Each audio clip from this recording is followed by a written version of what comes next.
conversar com a doutora Tânia Maria de Campos Freitas. Ela é especialista em distúrbios de leitura, escrita e dislexia e diretora da Associação Brasileira de Dislexia. Obrigada por ter vindo. Bom dia. Prazer, tudo bem? Igualmente. Que bom falar sobre esse assunto, porque tem gente que, às vezes, pai, mãe tem dúvida e tem o problema da escola, do não rendimento, não é mesmo, doutora? O que é dislexia? Vamos lá, vamos começar pelo começo. Então, vamos lá. Na verdade, as crianças todas entram na escola extremamente motivadas e aptas normalmente para ter todo o processo de aquisição de leitura escrita, né? Mas o que será que acontece que algumas crianças, né, e não são tão poucas assim, apresentam algum tipo de dificuldade para ter todo esse processo de aprendizagem de forma adequada e tal. Então as pessoas ficam, os professores se perguntando, os pais, porque são crianças inteligentes, que tiveram um favorecimento bom, familiar, boas oportunidades escolares, não manifestam alguma patologia emocional ou psiquiátrica aparente e que mesmo assim não conseguem ser alfabetizados a contento, né? E ao longo da vida elas vão apresentando essas dificuldades. Isso é dislexia, é um transtorno, né? É porque assim, você tem os transtornos de aprendizagem, né?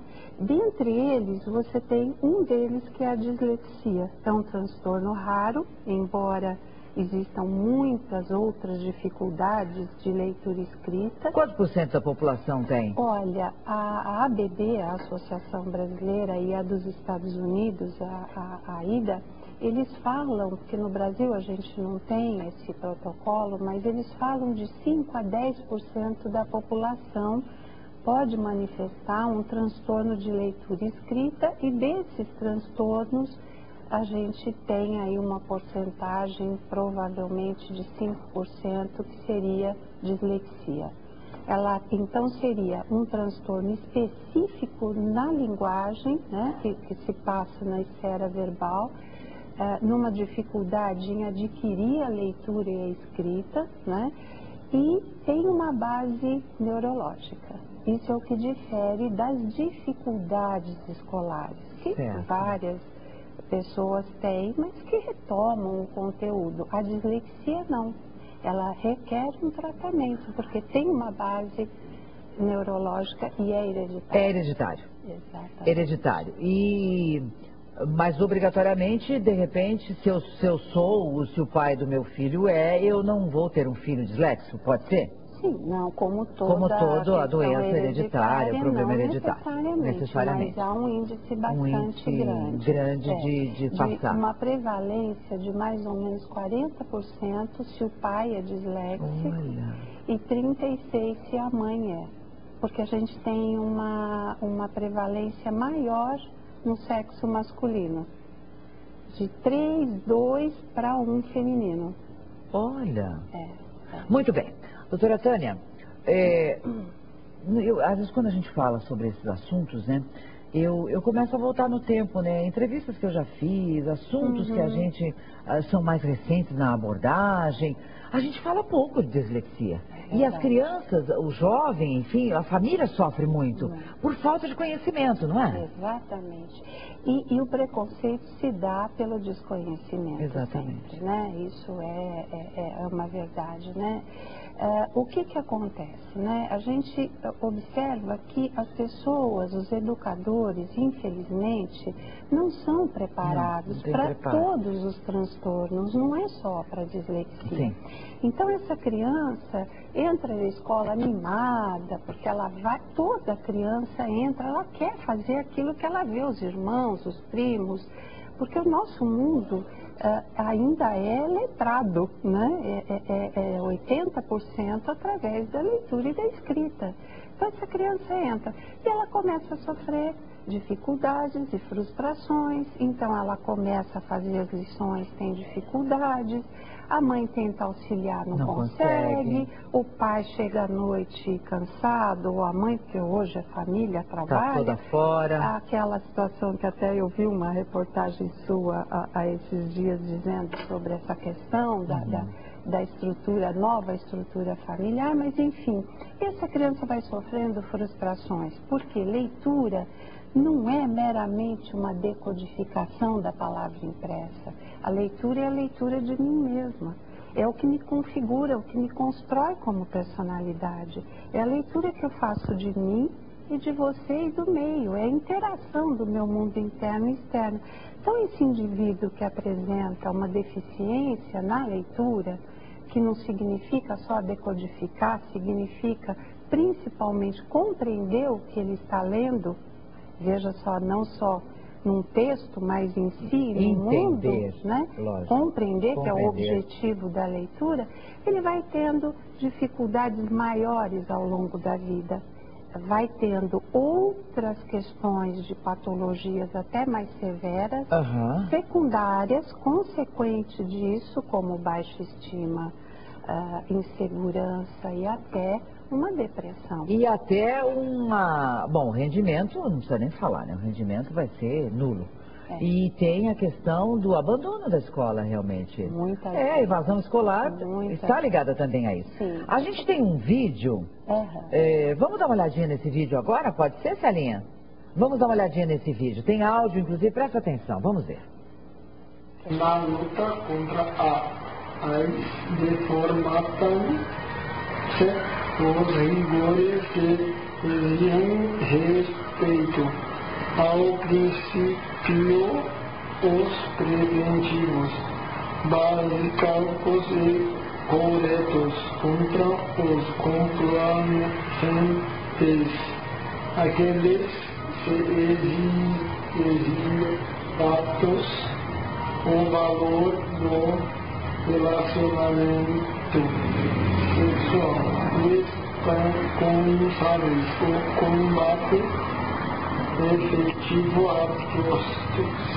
toxicomania e a adequação. Podemos voltar. Ok, vamos voltar. Você viu aí um disléxico lendo um texto, inclusive que estava na tela, para a gente ir acompanhando, lógico. Que idade tem essa pessoa? 27 anos. 27 anos. É importante colocar, fundamental, que é um rapaz, um cliente meu, paciente até hoje, de extrema inteligência. O disléxico não quer dizer que não tenha capacidade de assimilar as coisas. O que é, de certa forma, muito bom e muito ruim, porque ele se percebe com essas ineficiências. Esse rapaz é extremamente inteligente, criativo, ele lê audiobooks, né, que é uma forma de se desenvolver. Certo. Ele leu outro dia Quando Nietzsche Chorou, que é um livro extremamente difícil, e discutiu comigo como uma colega minha discute. Então é um rapaz que tem uma família muito favorecedora, ele viaja para o mundo todo, então ele desenvolveu a aprendizagem de outra forma. Mas veja a leitura dele. E o sonho dele é fazer uma faculdade. E ele me disse outro dia, num fim de ano, eu perguntei a ele, qual foi a sua maior aquisição esse ano? Né? Ele me disse, foi escrever um bilhete e a minha namorada entendeu o que eu quis escrever. Ai, é de arrepiar, não, meu Quer dizer, é uma coisa absurda o que acontece no século XXI, com toda essa tecnologia, né? Conhecimento que as ciências, neurociências dispõem, e uma pessoa ter que padecer por uma situação que é perfeitamente tratável. Agora, doutora Tânia, como a senhora falou, não tem sexo, cor, condição social, não tem, pega todo mundo. Então, se você está numa família que tem um pouco mais de atenção, porque não quer dizer que o que tem dinheiro está dando atenção para o filho, não é por aí. Mas se pega a população de uma forma geral, todos nós precisamos estar atentos. Então, você que viu este pequeno trecho de leitura desse jovem, que é paciente da doutora Tânia, se você percebeu isso no seu filho, se identificou de alguma forma, a gente já vai falar sobre como buscar essa ajuda e de que forma que ela pode chegar até você. Porque aí pode vir o bullying na escola, esse filho sair da escola, não querer mais estudar, porque ele vai se sentir diferente. Com certeza. Né? E a discriminação, infelizmente, ela existe, a gente tem que combater todo dia, sim, mas eu creio que essa entrevista com a senhora aqui, doutora Tânia, ajuda muitas pessoas, porque muitas vezes a família só descobre que o filho está com um problema de audição, de visão ou disléxico através da professora. Tem um papel fundamental, professor, né? Sem dúvida, fundamental, e como eu costumo brincar, através dos boletins hemorrágicos, né? Porque é só o que chama a atenção dos pais, muitas vezes, está acontecendo? São esses resultados. E a queixa maior, né, vem, por incrível que pareça, vem da família. A família percebe. Mas, doutora, o meu filho não tem o resultado correspondente ao esforço que ele manifesta. E essa família percebe com que idade essa criança está? Pois é, a partir da alfabetização. 6, 7 anos ali. Ou tem uns já com 3, 4 que estão indo para a escolinha. Embora a gente, pela o histórico, né, que a gente pega quando faz a primeira consulta, você já veja sintomas mais anteriores, né, da evolução da aquisição da linguagem, uma série de fatores que poderia já se fazer um diagnóstico não de dislexia, porque eu só posso configurar um quadro sintomático como dislexia a partir de 2 anos da alfabetização. Porque durante esse período, as trocas que eles fazem, as deficiências todas são naturais. São maturativas do desenvolvimento. Então não faz sentido, é assim. Agora, a partir de 2 anos, não se espera mais que uma criança faça, por exemplo, até uma 5ª, 6ª série, os disléxicos podem fazer trocas, porque dislexia é muito conhecido como trocas. Isso. Que troca é mais comum? Comum para o ser humano normal são as pedagógicas. SSS, X, C cedilha. E para o disléxico? São as trocas, sejam por uma ineficiência do processamento auditivo, que significa quem ouve é o ouvido, quem faz a tradução dos estímulos é o cérebro, ele decodifica. Então, trocas por proximidade sonora. Faca, vaca, bato, pato, cato, gato, percebe? São trocas muito... Gato, faca, vaca. Talvez para nós que não tenhamos a dificuldade, porque isso tudo tão simples, não é? É um traço sonoro muito semelhante. Para a gente parece que tem uma diferença muito grande, mas para o disléxico não tem. Então eles vão se desenvolvendo, vão criando estratégias e vão conseguindo diferenciar, discriminar esses sons sonoros ou visuais. Porque a nossa língua é traço, barriga para a direita, B. Traço, barriga para a esquerda, D. P, Q.